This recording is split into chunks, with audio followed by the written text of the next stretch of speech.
warahmatullahi wabarakatuh. Jumpa kembali dengan saya Nur Hayati.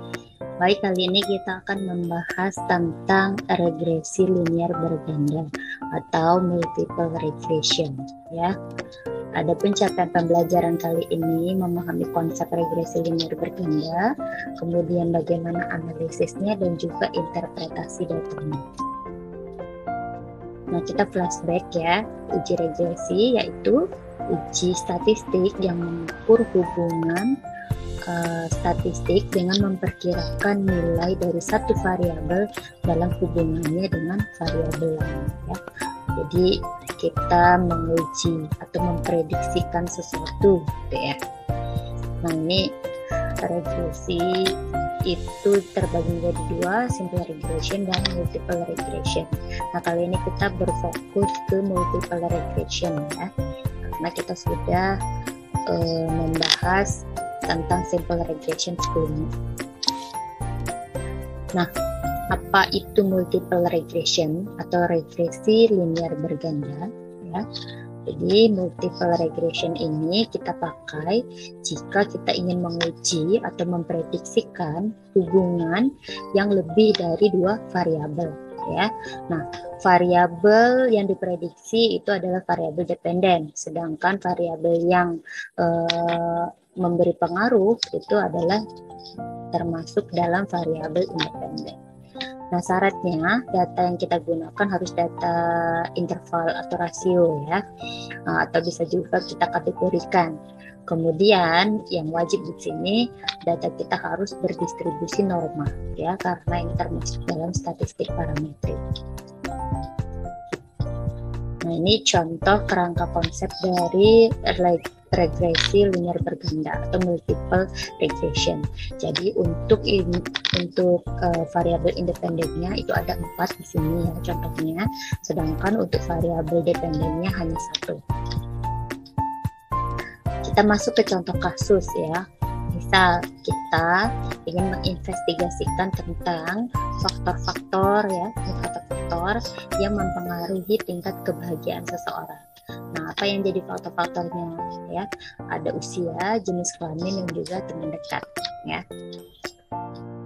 Untuk rumusan masalahnya, apakah usia, jenis kelamin, dan teman dekat secara signifikan memprediksikan tingkat kebahagiaan seseorang ya.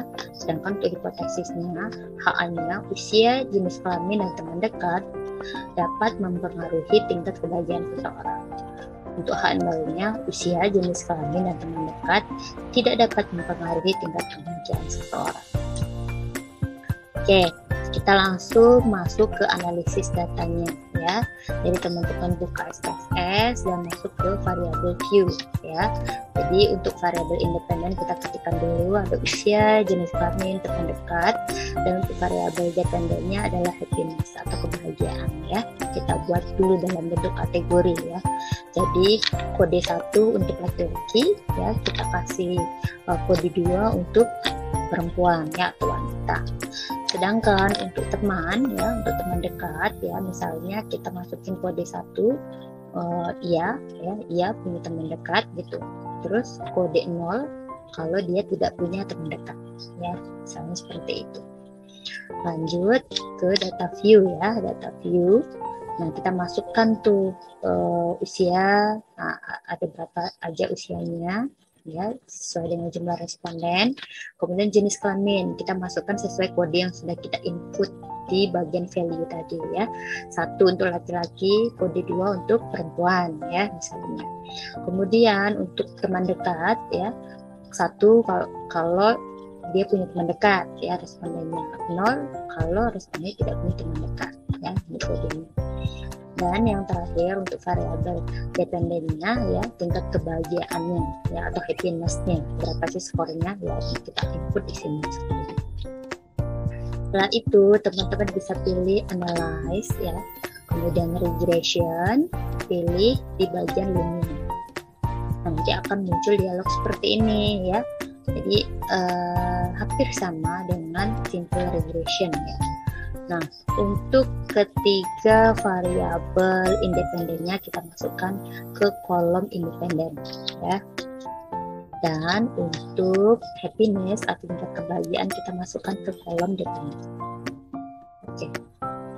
Nah, setelah ini kita pilih bagian statistik ya. Jadi klik bagian statistik. Nah, nanti akan muncul dialog seperti ini ya. Maka di sini teman-teman harus centang bagian estimates. Kemudian model fit dan juga collinearity diagnostic ya. Setelah itu dapat continue dan oke ya.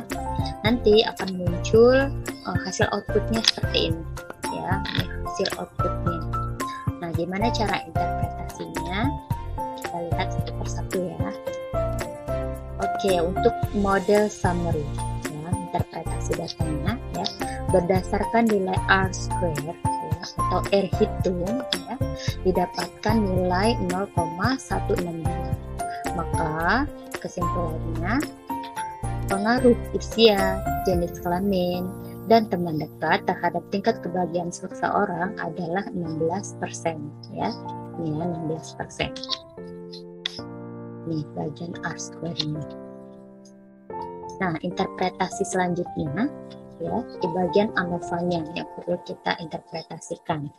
Berdasarkan nilai statistik ANOVA, diketahui nilai F hitung sebesar 1,678 ya, F hitungnya, dengan nilai signifikan level 0,196 ya, 0,196.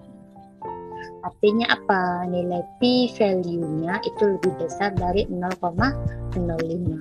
Maka kesimpulannya, tidak ada hubungan yang signifikan antara usia, jenis kelamin, dan teman dekat terhadap tingkat kebahagiaan seseorang. Itu ya, karena dia p-value-nya lebih besar dari yang ditentukan.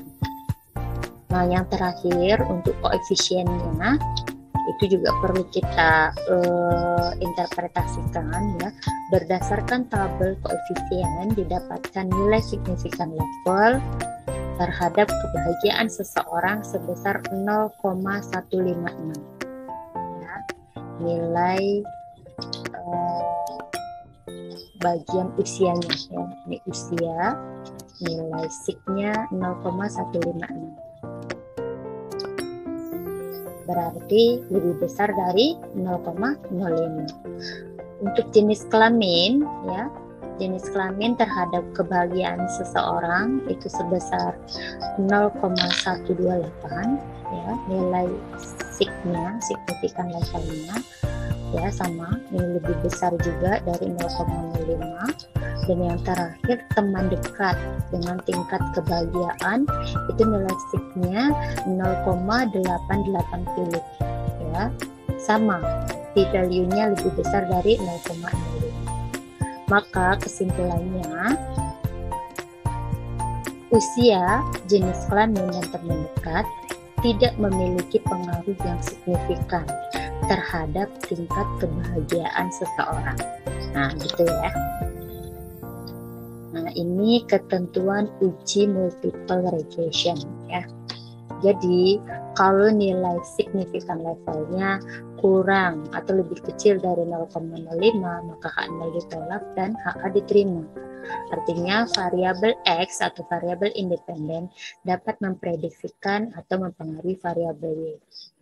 Sebaliknya, kalau nilai signifikan levelnya lebih besar dari 0,05, maka variabel X atau variabel independen tidak dapat memprediksi atau mempengaruhi variabel dependennya.